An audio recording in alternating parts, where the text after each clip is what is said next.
Nalalaglag na yung ulo niya.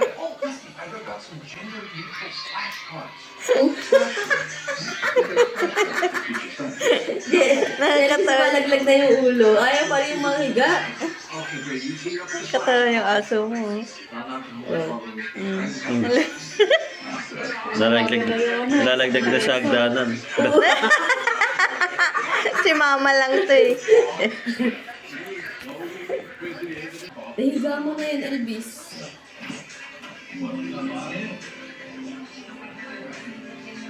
Ayan. Nalalaglag na yung ulo niya. Ayaw humiga.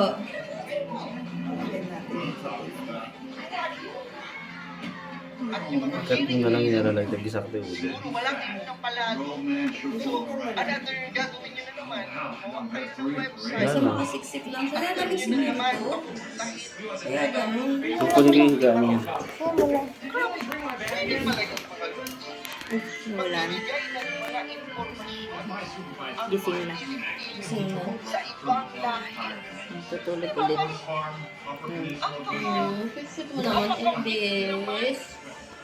Hindi naman ang justice system natin kung i-allow yung mga ganyang bagay. Grabe, gano'n naman Ito may talaga aso sila dun eh. desperado. Ito na, oh. Elvis, oh. Tulog na, oh. Oh, dali na. Sleep na. Useless naman yung tuwan ko. Dali, tulog na, tulog. Ngayon, Tulog ka, dali. strict na naman. Talagang ang barbon administration. Nakikipak Ay, sipon niya. sa ibang lahi.